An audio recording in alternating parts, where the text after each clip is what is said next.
नमस्कार, मैं हूं धर्मेंद्र। आप देख रहे हैं ऑनलाइन न्यूज इंडिया। एक कुशल शासक की, प्रशासक की पहचान बुरे वक्त में होती है। बुरे वक्त में कोई नेता क्या फैसले लेता है, क्या क्या चीजों की प्रायोरिटी तय करता है, इसके आधार पर उसकी पहचान होती है कि वो वाकई कितना काबिल है या नहीं है। नरेंद्र मोदी जी देश के प्रधानमंत्री हैं। देश में महामारी का दौर है। 2 साल के करीब अब महामारी का ये दौर हो जाएगा।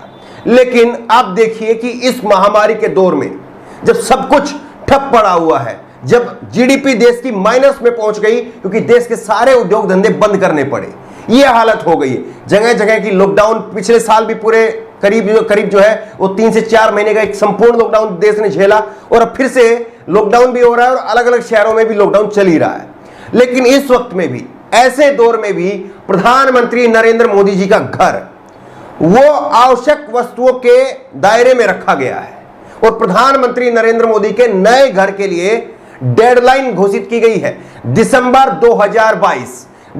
2022 तक प्रधानमंत्री नरेंद्र मोदी का नया घर, नया महल तैयार हो जाएगा। क्या आप बताइए, ये सही है? कि ये होना चाहिए इस वक्त में जहां देश में एक और लोगों की सांसें उखड़ रही है?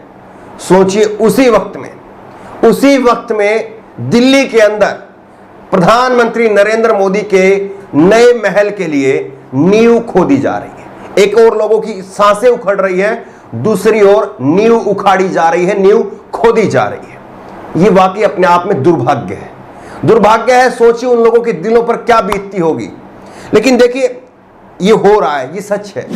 एनडीटीवी ने भी इस खबर को छापा है और ये 3 मार्च की खबर है, और इसमें लिखा है सेंट्रल विस्टा प्रोजेक्ट का हिस्सा बना नया प्रधानमंत्री आवास दिसंबर 2022 के पहले हो जाएगा पूरा। दिसंबर 2022 यानी आखिरी दिसंबर 2022 तक जरूर नहीं, उससे पहले भी पूरा हो जाएगा।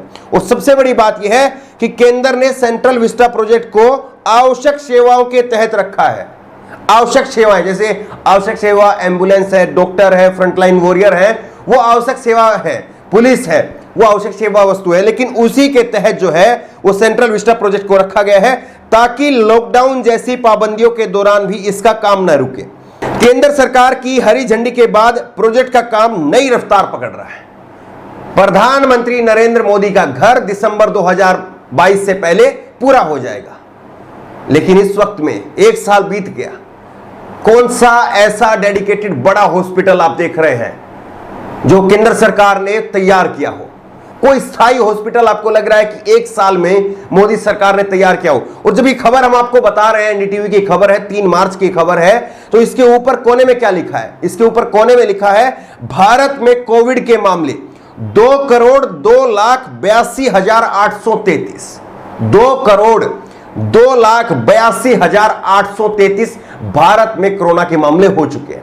हालांकि ठीक हुए हैं 1,66,13,292 और मौतें हो चुकी हैं 2,22,408 2,22,408। क्या इतने लोगों की मौत प्रधानमंत्री नरेंद्र मोदी को झकझोर देने के लिए काफी नहीं है?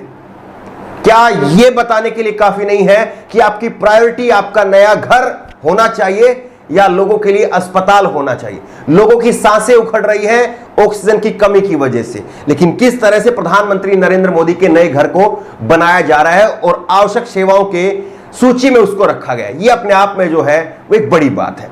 लेकिन आप देखिए कि 10 दिसंबर को प्रधानमंत्री नरेंद्र मोदी ने इस संसद भवन का भूमि पूजन किया था। बाकायदा हवन करके वहां पर भूमि पूजन किया गया था, और उसमें भी सुप्रीम कोर्ट ने ऐतराज जताया था, क्योंकि जहां पर प्रधानमंत्री नरेंद्र मोदी का एक घर बन रहा है, वो दायरा, वो जो जगह है, वो पर्यावरण को लेकर के एनजीटी के दायरे में आती है, और वहां पर बड़ी संख्या में हरे पेड़ हैं, और उन्हीं को लेकर के और कई सारी और चीजों को लेकर के याचिकाएं लंबित थी सुप्रीम कोर्ट के अंदर। और सुप्रीम कोर्ट ने यह कहा था कि हम ये मान करके चल रहे थे कि जब तक इन याचिकाओं का निपटारा नहीं हो जाता है, तब तक आप कोई इसमें नया निर्माण नहीं करेंगे। लेकिन आपने ऐसा नहीं माना। सुप्रीम कोर्ट में याचिकाएं लंबित थी, उसके बावजूद मोदी सरकार अपनी तैयारियां जारी रखती है, और सुप्रीम कोर्ट ने कहना पड़ा था कि अगर आप नहीं माने तो हम इस पर स्टे लगा देंगे। लेकिन उन सब चीजों के बावजूद 10 दिसंबर को इस भूमि पूजन का शिलान्यास हो गया था, और अब लगातार लगातार जो है इस भूमि पूजन के बाद में इस पर काम हो रहा है। तमाम विपक्षी पार्टियों के नेता इस पर अपना ऐतराज जता रहे हैं, लेकिन उसके बावजूद मोदी सरकार थमने का नाम नहीं ले रही है। रणदीप सुरजेवाला है कांग्रेस के प्रवक्ता, इन्होंने लिखा है, इतिहास में दर्ज होगा कि जैसे रोम जलते समय नीरो बंसी बजा रहा था, वैसे ही देश कोरोना की आग में झुलस रहा था तो भारत का स्वघोषित फकीर अपने लिए महल बनवा रहा था। ये कांग्रेस की तरफ से इस पर प्रतिक्रिया आई और कांग्रेस ने इस पर करीब करीब 1 मिनट की वीडियो भी जारी की है। ये वीडियो भी आप देखिए।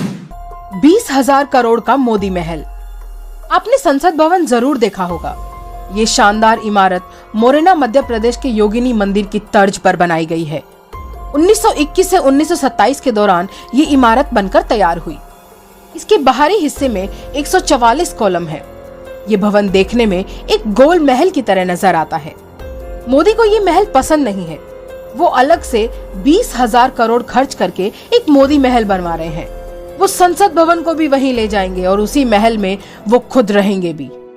एक तरफ देश के अस्पतालों में ऑक्सीजन उपलब्ध नहीं है, बेड नहीं है, दवाइयां नहीं है, जनता की जेब खाली है और ऊपर से पैसे की बर्बादी जारी है। सोचिए कि कोरोना काल में इस 20,000 करोड़ से क्या नहीं किया जा सकता था।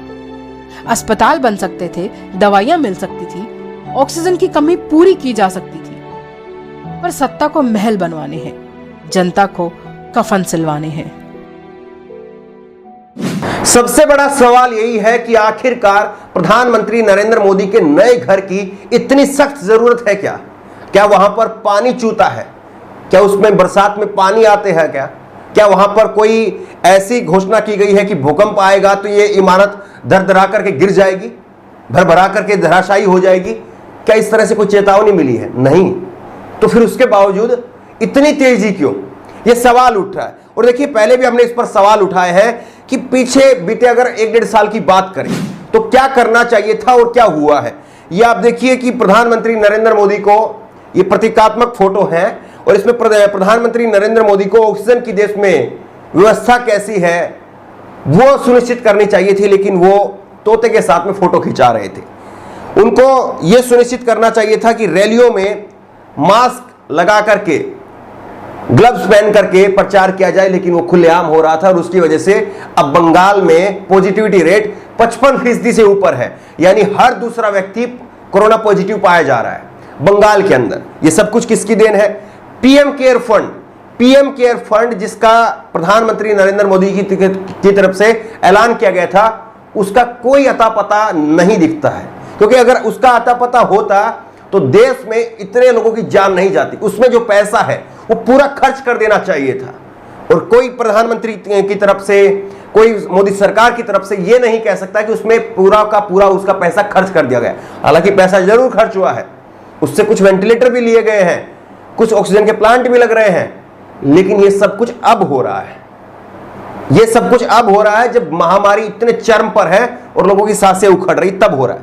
और इसीलिए विदेशी मीडिया भी अब हम पर सवाल उठाने लगी है, मोदी जी की छवि के ऊपर सवाल उठाने लगी है और किस तरह से उनको बार बार नीचा दिखाया जा रहा है। लेकिन फिर भी ऐसे वक्त में भी मत भूलिए जेपी नड्डा जी ने क्या कहा था। जेपी नड्डा जी ने कहा था कि हमारे 400 कार्यालय अमित शाह जी के नेतृत्व में बन चुके हैं और 300 और बन रहे हैं। ये मैं सुनिश्चित करूंगा कि सही से बने। लेकिन कितने इस दौरान में हॉस्पिटल बने? क्या बीजेपी की सरकार, बीजेपी की तरफ से कोई नेता बता पाएगा? सबसे बड़ी बात यह है कि हर पार्टी अपना विस्तार करती है, चाहे कांग्रेस हो, केजरीवाल की पार्टी हो, बीजेपी हो और अखिलेश यादव की पार्टी हो, मायावती हो, ममता बनर्जी हो, हर पार्टी अपना विस्तार करती है। लेकिन आपकी प्रायोरिटी क्या है, आपकी प्राथमिकता क्या है, यह सबसे बड़ा सवाल है। क्योंकि जिस तरह से देश महामारी के इस दौर से गुजर रहा है, क्या ऐसे में प्रधानमंत्री नरेंद्र मोदी का वाकई ये घर बनाना इतना जरूरी है? और आप ये पहले ही जैसे मैंने बताया कि एक तरफ लोगों की सांसें उखड़ रही है, दूसरी तरफ ये नींव उखाड़ी जा रही है, नींव यहां पर खोदी जा रही है।